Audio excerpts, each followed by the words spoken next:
go ahead and start. Hi, everyone. Great.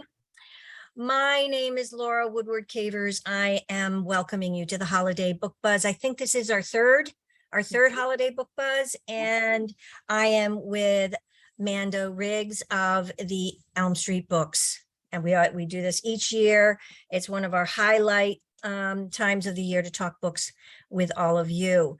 So I am going to just letting you know this is recorded. If any of your friends were not able to make it to this this Zoom, then please let them know. In about 2 days, we'll have it up on our YouTube channel. This is a webinar, so if you could please, if you have any questions, just pop them into the chat or the Q&A at the bottom of the screen. That will be perfect. Then I'll be able to answer your questions live, or Amanda can. But anyway, I'm going to start right now with Manda. Why don't you start off with your first holiday book selection? Great. Well, thank you and welcome everyone. As you probably know, if you've been into the store recently, it is a very busy time of year here at Elm Street Books. We have a plethora of great reading material, and my goal tonight is really to find a book for everybody on your list. I try very hard, as I was saying to Laura before we started, to read ahead in the fourth quarter much more broadly. I tend to be more of a literary fiction reader. That's kind of my comfort zone, but this time of year I try to read outside of that so that I can recommend in a more intelligent way some other books. As Laura and I were kind of discussing, we decided to start off with fiction, right, Laura? Does that sound? I think we'll just go back and forth because we have kind of yeah. So well, let me start off like at the top of my list. How's that? Basically, I think for the most part, there's only a few weeks left, but I think this is going to be my favorite book of the year. It's called Whalebone Theater by Joanna Quinn. I generally tend to not read a lot of World War II historical fiction. I find it to be a little bit similar. They all kind of seem to run together to me. This is the exception, at least so far in my reading career. Joanna Quinn is a first-time writer from Dorset, England. This story is absolutely, utterly charming. I know we say it all the time, but it truly is very charming. It's about three kind of half siblings that are born and raised in an old manor house, also in Dorset, England, prior to World War II, with very dysfunctional adults surrounding them in any manner you can imagine. The Whalebone Theater it refers to is built out of whalebone, a whale that actually washes up on the shore, and our fearless main character, Christabel, finds it, claims it as her own, lets the thing, basically gets into an argument with the king, not really, but a letter writing argument that where he never replies, because everything that, which I did not know this, maritime law, anything that's washed up on the shores of of Great Britain are owned by the king. So these bones were technically owned by the king. All the fishermen tell her that, but she waits it out. The thing rots and the bones are still there, and she dismantles it and creates a theater on her property where she proceeds from about age 10 onward to put on different reenactments of famous plays over the years. And it, like I said, it's just utterly charming. It basically follows her life and her two siblings' lives from childhood into adulthood. Through the war, they all have various vastly different roles in the war, and then it culminates in the end where they come back to the property. They all do survive to put on yet another show at the Whalebone Theater. So it is for everyone. It is for a young reader, 18, 19, 20, all the way up to great Aunt Matilda, who could be 100. Anyone can read it, I promise. And we have sold it very well, and she's gotten a lot of accolades. So sorry about that. I don't know who would be calling at this time of night. Anyway, I highly recommend The Whalebone Theater by Joanna Quinn. that does sound adorable. It is. It's so charming. It's so charming. Do you want me to go again, or you want to go? No, I'll just go ahead. Perfect. Okay, so maybe a lot of you have already seen this book. It is definitely in the library. This has been the hot book that everybody, book groups and independent people who are reading it on their own, have just loved it. I'm glad that I had a copy. I have not read this book. I haven't been able to get a hold of a copy of it. Today, it just came back in.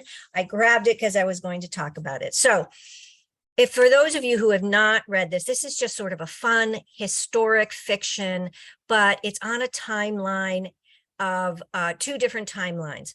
There is a present day story and there's an 18th century London story. The 18th century London story, there is a secret apothecary shop that caters to an unusual kind of clientele. Women across the city whisper of a mysterious figure named Nella who sells well-disguised poisons to use against the oppressive men in their lives. So, but present day, it shifts to present day, and there is a historian, a woman, I think it's called mud raking or mud larking, which is actually something that is commonly done on the River Thames during low tide. People go out into the mud and rake through it and find little things. And this woman sifted through the mud and found actually this was happening on her 10th wedding anniversary alone, if you can see where this is going. And she finds a bottle, a very mystical bottle. And she, being a historian, starts to do some research and unsolves the and finds that it's a clue to the unsolved apothecary murders that haunted London 200 years ago. And with all of this researching, her life collides with this happening 200 years ago.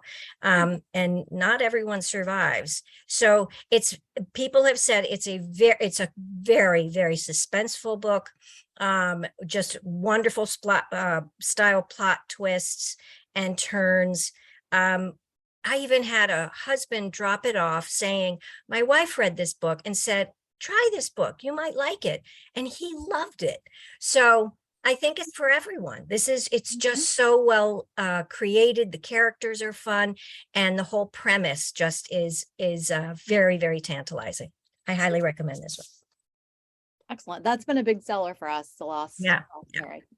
Well, if any of you read the New York Times over the weekend and this week, I guess also, they did put out their 10 best books of 2022.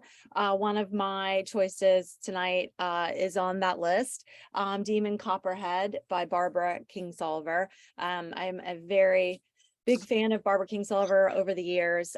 She is a graduate of DePaul University, which was where I wanted to go to college, but alas, did not. Also went to college in Indiana, but just not there. Long story short, she is probably the pride of DePaul University. This book is set in Appalachia. Interestingly, she is from there. She did not live there for a very, very long time and has since then bought a farm back near where she grew up and kind of became immersed into Appalachian culture again. As you can imagine, you probably know a lot of what's in this book. We've read it in J.D. Vance's book, and Evicted, a lot of different nonfiction books. She has taken it and changed it and created kind of a Dickensian, not kind of, a Dickensian tale based loosely, I would say, in my opinion, on David Copperfield. Same idea. Poor is not interesting or attractive at all in this case. There's opioid abuse, there is foster care issues, there are, it is the endless tale of Appalachia, but it is brilliant. She is brilliant. The story of how she figured out how to write this book, I think, is fascinating. She and her husband were staying in an old inn, and she was apparently visited by a ghost, and she asked the ghost questions, and this was revealed to her, the plot line, or not the plot line, but the idea of kind of comparing it to a Dickens novel was revealed to her. So she's fascinating. I would, for the literary fiction reader on your list, it's probably your best bet. And it doesn't necessarily have a happy ending, but not a lot of those stories do. So just a fair warning, but it is just probably contemporary writing at its finest. So Demon Copperhead by Barbara Kingsolver. And that just came out. So so people, it's a hot book right now, really. Oh, I'm sure at the library you can't get a copy. No, already gone. Okay, so I'm kind of switching it up to this is actually just a cute little story. And I think if you are someone who lived in the time of Jacqueline Bouvier, and I'm not saying Kennedy yet, because this book is about Jacqueline Bouvier when she leaves Newport and comes to New York. It's after college, and she hasn't met Jack yet. And so it's a story about her. It's fiction.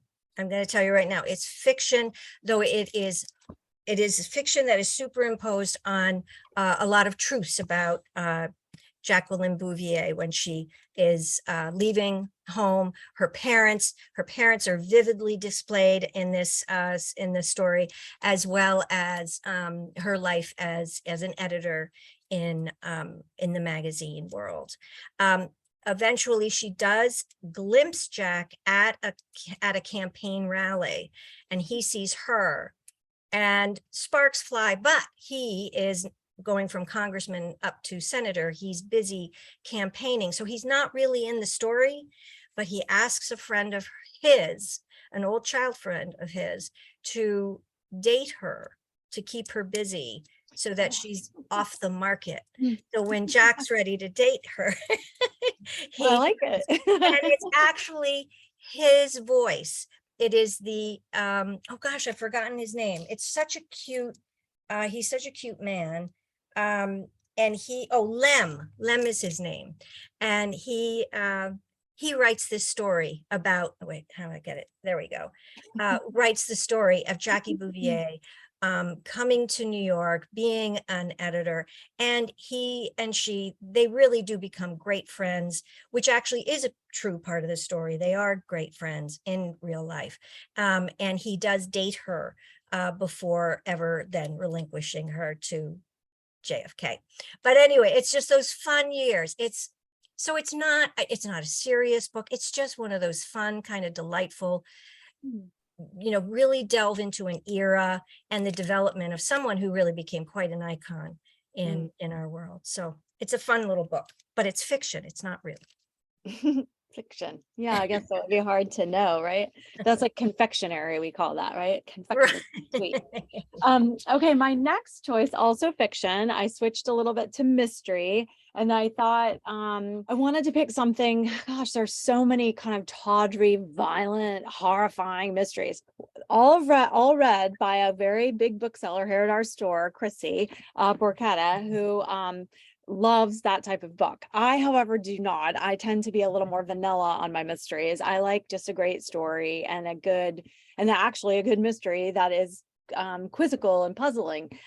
Richard Osman, I feel, has accomplished this task beautifully. And not only does he have 2 paperbacks, but 1 new hardcover out. So if you're a bundler, we have a lot of book bundlers who like to give the whole series to people. There are 3, 2 of which are paperback. If you just want a paperback, the first one is excellent. I would say, in many cases, I would say, you don't have to always read the first book, but in this case, I would read the first book, primarily because it sets up the characters so well. It's basically 4 septuagenarians who live at the Cooper's Chase Retirement Village in England. It's all in the UK. I have a kind of a UK theme here, sorry, except for the last one. The kind of voice of the book is a woman named Joyce. She was formerly a nurse prior to retirement, but the club itself, which does solve in the first book a current murder, but had in the past solved old murders that had not been solved, was spearheaded by this woman named Elizabeth and her friend Penny Gray. Penny Gray had been an inspector with the Kent Police Department. Penny Gray, when the book opens, this first book opens, she is actually sadly she's actually comatose. She's kind of at the end of her life. So as a result, there's an opening in the Thursday murder club group. So Joyce has been asked, and her nursing skills come in very handy because she knows a lot about postmortem. She knows a lot about injuries and wounds. She knows about, you name it. She's got kind of the background to help them analyze parts of the murder that they're trying to solve in each particular book. Elizabeth, you find out later, but she's kind of in some kind of spy element was in the British government. Ron Ritchie is a trade union leader who is quite popular because he was so such a polarizing figure in British history in the book. It's of course fiction, so it's made up. And then there's Ibrahim, who is the psychiatrist. He's very fastidious and he's very analytical, but he's kind of also a perfect foil to the other three as they kind of meander about and solve all these mysteries. Long story short, again, you could give this to anybody. My 18-year-old, she's going to die when I said 17, my 18-year-old daughter loves it.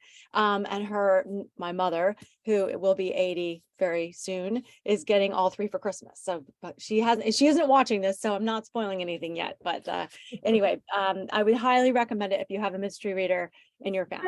Okay, so here I have a book by Jamie Ford. I've got to get this right. There we go. Jamie Ford, The Many Daughters of A Fong Moy. And I have not finished this book yet. I have only been reading about one of the daughters of A Fong Moy. But I don't know if you remember, Jamie Ford is the amazing author that wrote the National Book Award winner between the hotel on the corner of Bitter and Sweet. A lovely story about San Francisco and the internment camps, and just a love story. And he is back now with another story that actually it's delving into many generations of the one woman, the first Chinese Foy Moy that comes to America, and then the present day Dorothy Moy, the hardships that all the Moy sisters, daughters of A Fong Moy, all of them that came through the generations, have had quite a lot of hardship. And so this book actually talks about the trauma and the pain that is actually carried through generations. And so Dorothy Moy, who is the most present day of the daughters, notices that her 5-year-old daughter is exhibiting similar behavior, and the daughter is having memories, even though she is only 5 years old, but she's having memories of the lives of her ancestors. And this is where Dorothy starts to really see how the past is coming forward, because it's actually something that had happened to Dorothy as well. Not quite understanding why these, I wouldn't call them premonitions, but these memories that she was just not alive when these memories were happening, but they were coming forward. And so she goes through an experimental treatment designed to mitigate this inherited trauma. And in that, she connects with the past generations of the women in her family. So she discovers that trauma isn't the only thing that she's inherited. There's a stranger searching for her in each time period. And that's about as far as I've gotten, but it's really compelling. It's a beautifully written. Jenna Bush Hager has called this one of the most beautiful books of motherhood and what we pass on to those that come after us. And Sarah Gruen had just said it's mesmerizing and evocative, and it's a power exploration of the love that binds one family across the generations. It truly is how all of the daughters are connected through their, I guess you could call it the DNA of trauma. Sadly to say, but it's beautifully rendered. So I highly recommend this. Interestingly, I got to talk with Jamie Ford on a publisher call. Fun. Yeah, it's been fascinating. Since post-COVID, they've invited a lot of book buyers to these chats, and you get to kind of meet one-on-one with the author, which is, I didn't understand that the first time. I was actually cooking dinner, and generally you're one of like 10,000 people. And unfortunately, that time I was one of 9. And so then they asked me a question, and I said, wait, who are you talking to? And it was me. And I felt so embarrassed, mostly because I didn't understand, but he is so interesting. And the amount of research that he put into that book was also interesting because that wasn't necessarily his kind of strong suit, I mean, that's what he admitted. So anyway, we've sold that book very, very well. And I know Heidi Mergian in the store has really enjoyed that too. She sells that quite a bit, hand sells that, who's our children's buyer also. All right. So for the next person on your list, I have a book kind of for everybody. It's humor. Oh, I have my little note on there. Sorry. It is Steve Martin's new book. I don't know. Last year we sold very well A Wealth of Pigeons. That was his first humor book. It's a kind of a compilation of his own cartoons that he comes up with along with Harry Bliss, who does all of the illustrations or the drawings, I guess is what you would say. Anyway, number one is actually a term of art in movie making. That's what the helper or whatever says, when the main actor is coming to the set, number one is walking, like when he's moving from his dressing room forward. So that's in reference to Steve Martin, of course. And it is kind of a story of his career and how he started and kind of what he was thinking, and why he wanted to be an actor as opposed to just maybe a straight comedian. The art is I was going to show you some of the picture. The art is somewhat, you get kind of a feel of not only like New Yorker style, but even oh my gosh, I'm totally blanking now what I was going to say with regard to that. But there are some single standalone panels that are just very, very funny, that are appropriately funny just based on the drawing. So it's a good gift book. It's great as a hostess gift. It's just my mother actually bought it for my uncle. He used to be a cartoonist, and so or was an aspiring cartoonist, so it was a perfect gift for him. So we have plenty of copies of these, but I thought this would be a fun thing to kind of point out. And there are, like I said, some really hilarious laugh out loud cartoons in it. I'm going to come and get that. I have a party I have to go Oh, to. good. That would be perfect. But thank you. I was like, that's a great idea. Okay. Okay. So my next book, Fellowship Point. I picked this book. I have not read it yet. It's one of these very big, thick books, and I'm just so busy. I kind of gravitate away from them, but I have heard wonderful things about this. But it also, one reason why the library is closing. This is on my nightstand now because we're going to be closing December 16, opening when we're moved into the new library. And so I'm going to have a lot of time to read. And so I've grabbed this. But the reason why I'm so excited about it is, number one, I have my MFA in writing, and Alice Elliott Dark was one of my professors, and I enjoyed her so much. She's a very thoughtful, deep thinker about relationships of people and characters, and the importance of what it is that the character is representing within the story. And she's just an amazing person. Fellowship Point also is situated in Maine, another one of my favorite places to be in the world. And so I'm looking forward to reading it for that. So if you do have people who vacation in Maine, have houses in Maine, or just have wonderful memories in Maine, this might be the book for you. So because I've not read it, I'm sorry, I'm going to just read straight from some promos that I have lifted, and maybe this will make you think this is a great book.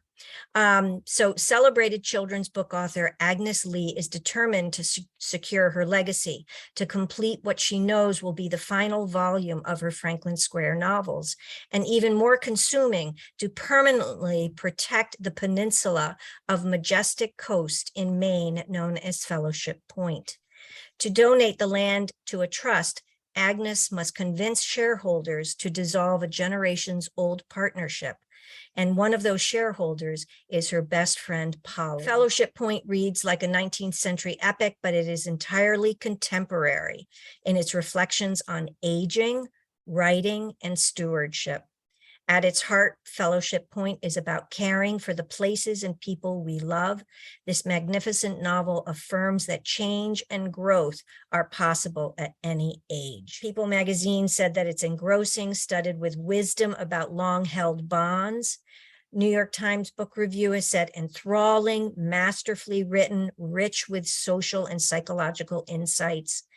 And Wall Street Journal says a sweeping story of a lifelong friendship between two very different, superbly depicted women with shared histories, divisive loyalties, hidden sorrows, and 80 years of summers on a pristine point of land on the coast of Maine, set across the arc of the 20th century. It just sounds fascinating to know what is the arc of 20th century in Maine, because it's almost like Maine has sort of stood still, but maybe it hasn't. Maybe this book will reveal that it is actually as modern as it can be right now. I'm looking so forward to reading this. I just bring this to people's, in front of you, in case you have any Maine lovers out there. I think this would be an incredible book. I wholeheartedly agree. I believe that was probably one of the best books of the year.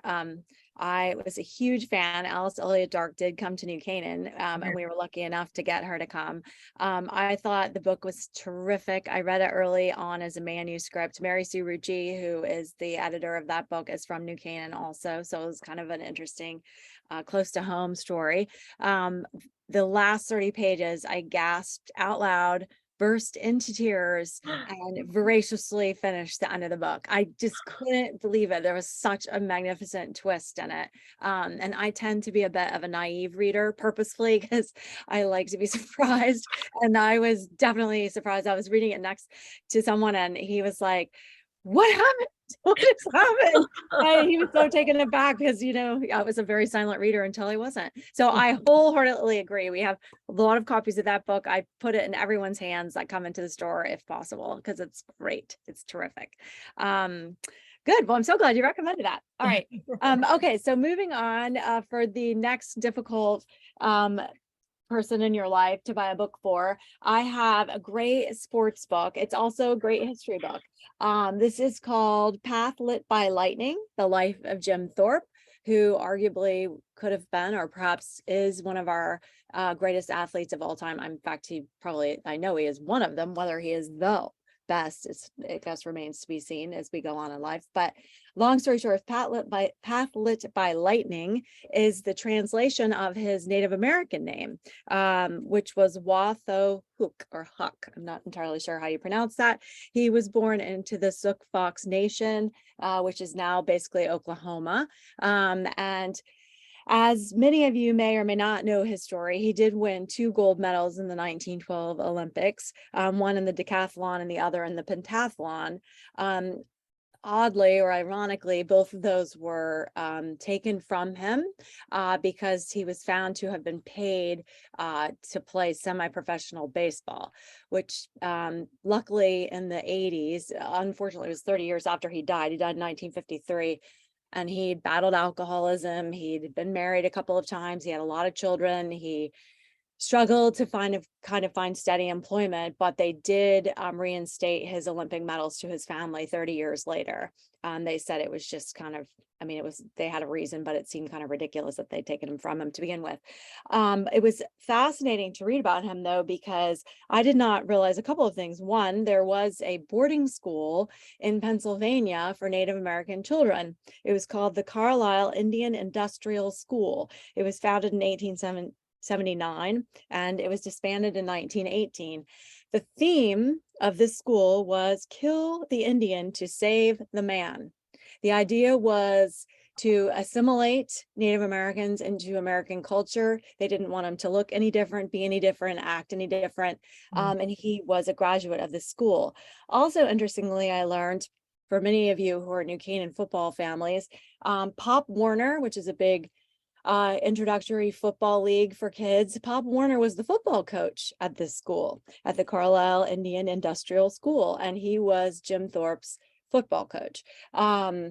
Just so fascinating, his entire life story, his amazing athletic ability. He not only played college football, he played professional football even before it was the NFL.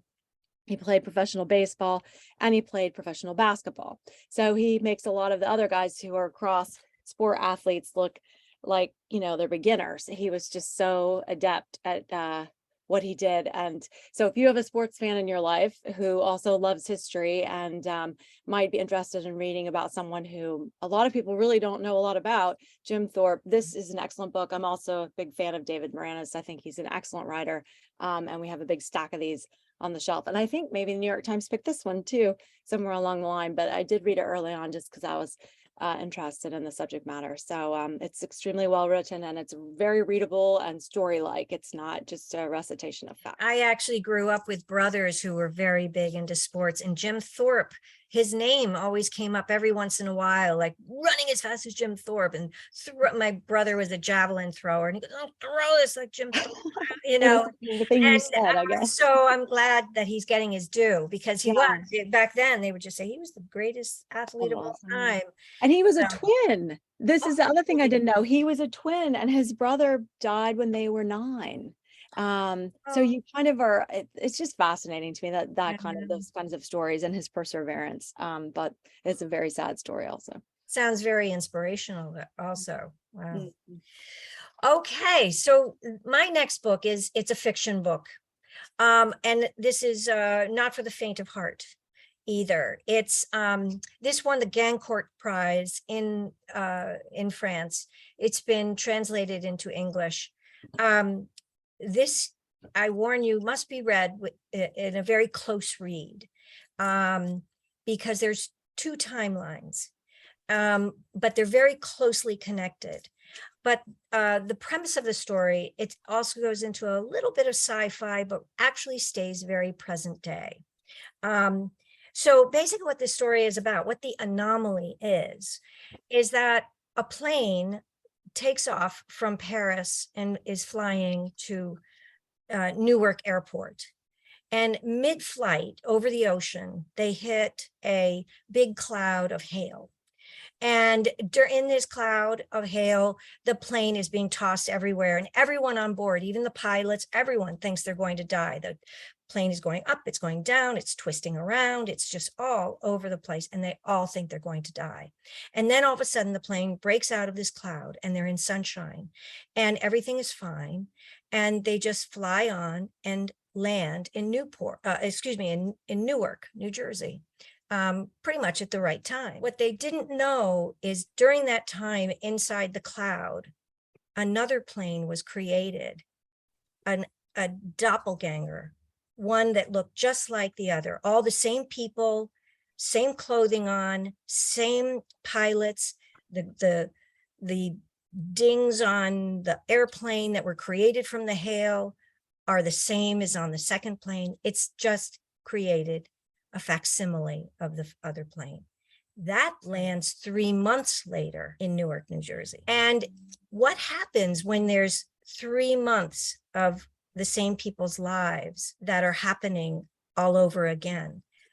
What happens to the families that are meeting up with all these different people? And there's, all different kinds of people on the plane. There's a thief, or maybe he's called an assassin.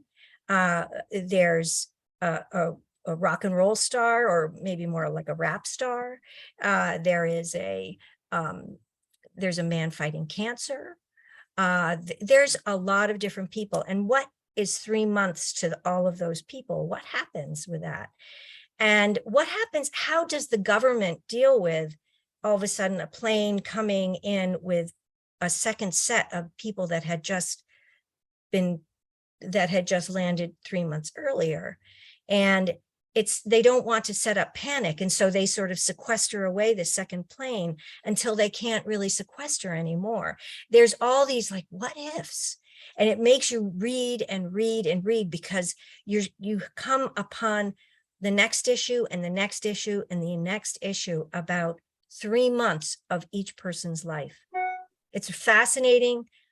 It's a fun read. It's a fun read, but again, you have to read it closely. So this is really for the strong literary type reader. If you have one that really wants to grab and get into a book and be consumed by it, that's what this is, The Anomaly. It's a very good book. I have to check my numbers on that. I might need to order. we've sold that book so well. And I was just sitting there thinking as you were discussing it that I don't know if I have that in stock, and I need to check that just in case anyone wants to buy it. I love that book. I thought it was so interesting and unique, and definitely not anything I'd read before in a long, or at least not in a long time. Okay, so my next book, still I'm in nonfiction now pretty much till we finish. I continued in the same vein as the Jim Thorpe book. And if any of you saw 60 Minutes a couple weeks ago, they interviewed Buzz Bissinger about the Mosquito Bowl. I picked this one because, like I said, we have very heavy sports fans in this town who also love history. And so this is just, again, a perfect combination of both.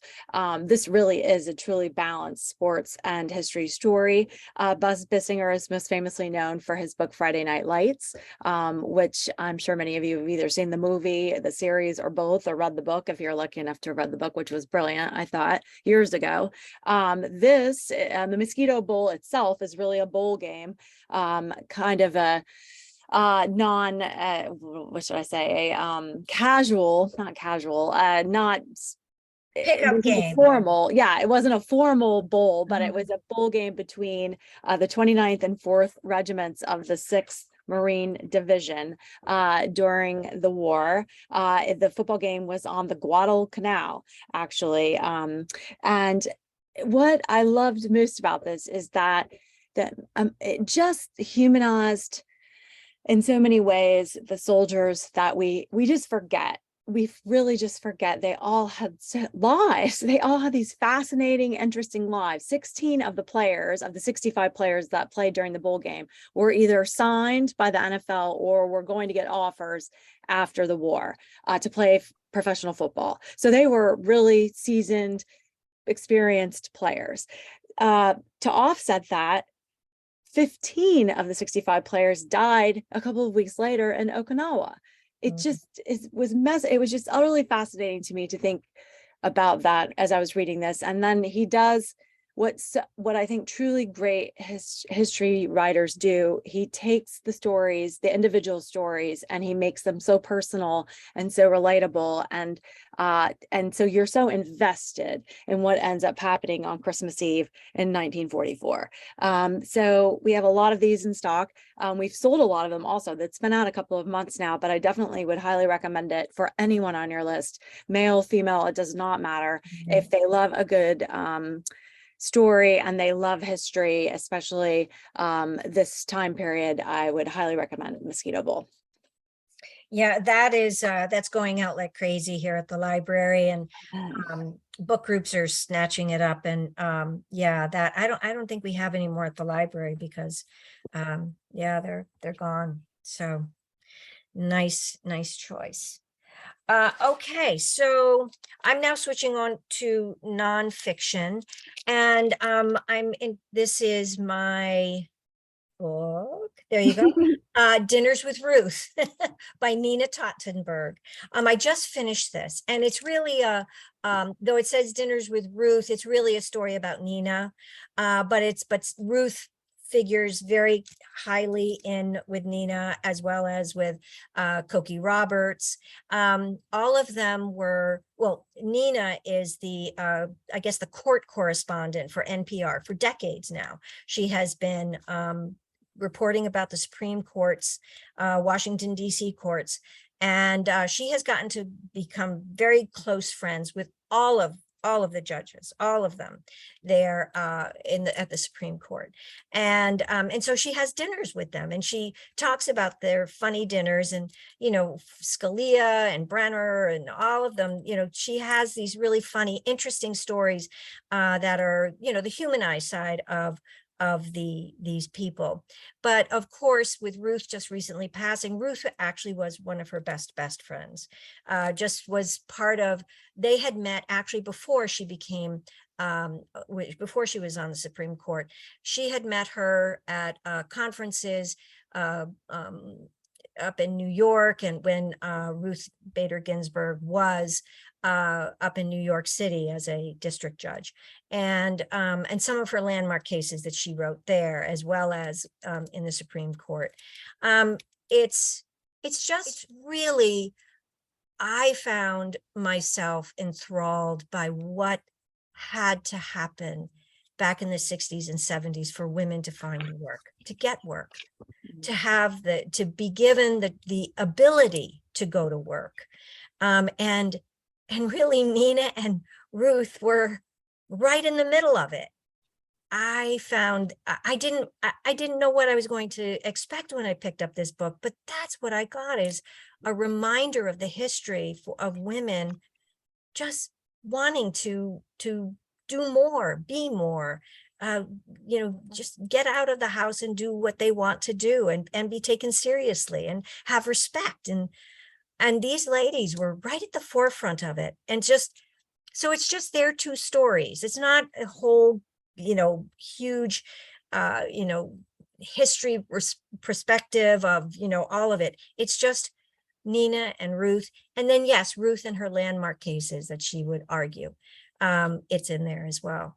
So if you have anyone who loves a little bit of history, who loves law, anyone who just wants to be reminded of the hard work it has been for women to get not even yet equal pay, but trying, this is a really great book, really good. And That's a great, I love that book. We got an early version of that book that I got to I didn't read it entirely cover to cover, but I just thought the vignettes were so good and so personal. That's what I liked about it. And the husbands were great. Oh, Yeah. Ruth's husband was Marty. Yeah. Yeah. They don't make them like that anymore. I don't think. do. I don't know. I can't. I'm only speaking from experience. All right. So our next book is for the businessman in your life. Many of you have those people, or business person, I should say. It's not necessarily a man. Right. That's right. And I have to say, I always have my sticker on there. Sorry. I have to say, this is the one book that I have not read. I would love to tell you that I'm a big business book reader, but I am not. But we have a lot of business book buyers, and I have one gentleman in particular who is always eager to recommend books to us. But this one, I think he might be onto something. It's called Power of Failure: The Rise and Fall of an American Icon, and it is about GE, General Electric. And it is, I read 3 chapters because I was kind of I wanted to get a taste of like the writing style, and is it something I could easily recommend? And I have to say, like I said, I don't really read a lot of business books, but this actually is very, very readable. It's a very interesting story. William Cohan actually got Jack Welch's, who was the former CEO of GE, the most famous CEO of General Electric, got his last interview prior to his death. So there's a lot of his insights into the company, his hubris, the kind of ridiculousness of some of the things that went on there, and basically the demise of one of the largest corporations in American history. And it's really a commentary on capitalism as well. And so I would certainly recommend it. It is a little fat, and there is a lot of history in there, but there is a lot of research as well. So I think the author did a brilliant job of putting it all together, and a really interesting read, or should be an interesting read. Like I said, first 3 chapters is all I got through, but I would highly recommend that for your business reader. So I've saved my big one for last. It's also another nonfiction, and it just dropped. It just was published, I think, on the 17th. And this is Silent Spring Revolution by Douglas Brinkley. Douglas Brinkley is well known for a lot of historic presidential tomes like this. But they also are not just about the presidents, but it's about what around the presidents, what issues around the presidents were happening, such as with JFK, it was the Great Space Race. For let's see, Franklin D. Roosevelt, it was the land of America, rightful heritage. There's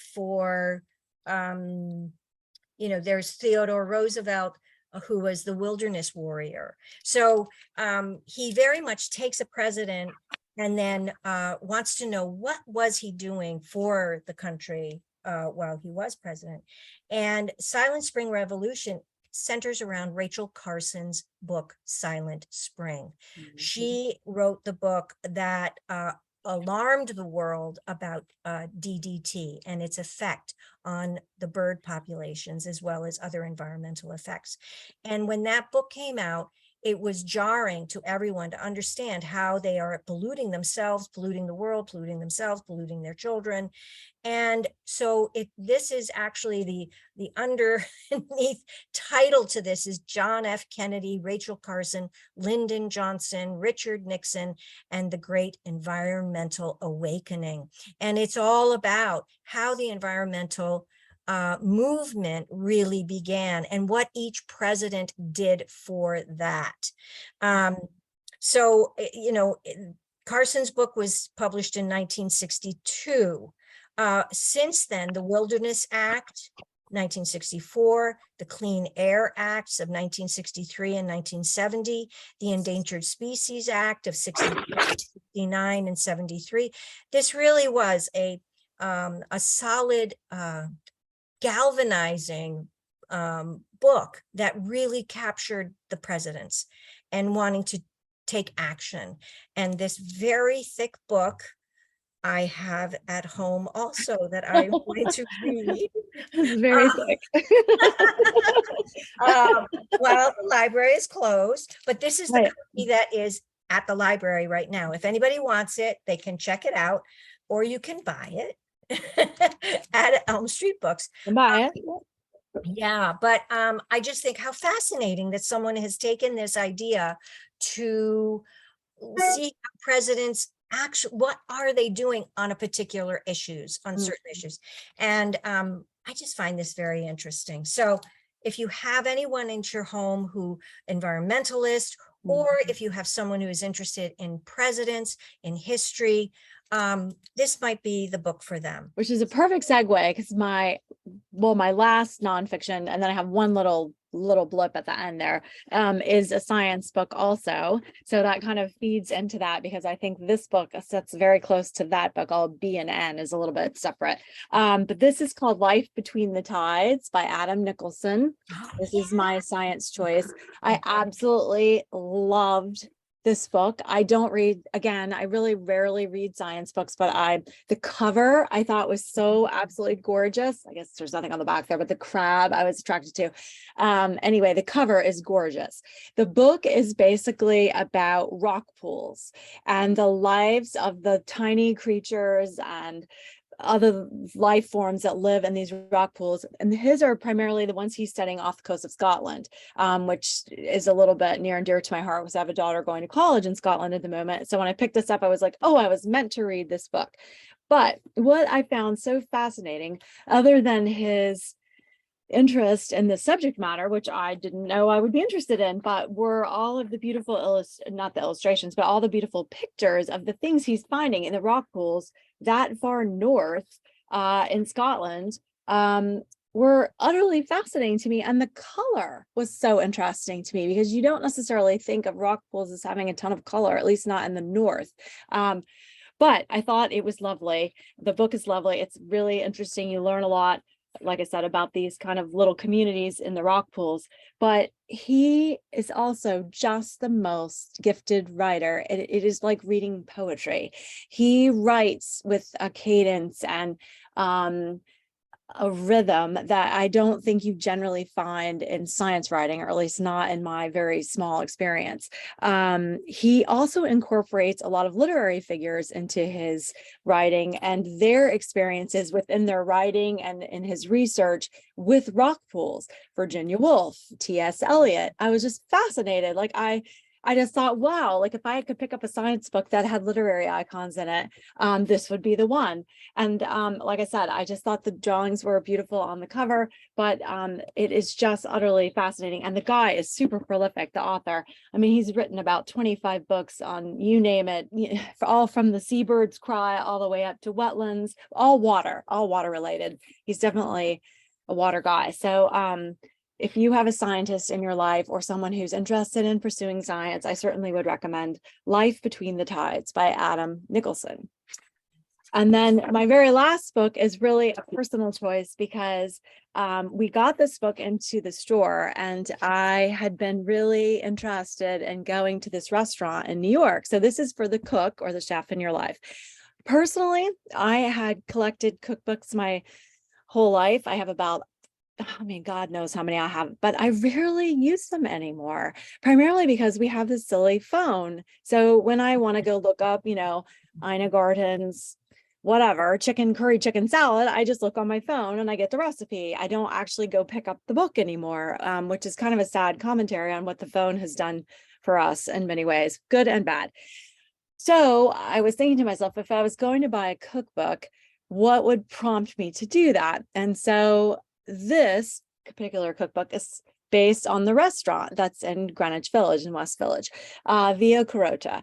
Both Jody Williams and Rita Sodi, I think it's Sodi, I don't really know how to pronounce it, so I'm sorry if I'm making it, if I'm mispronouncing it.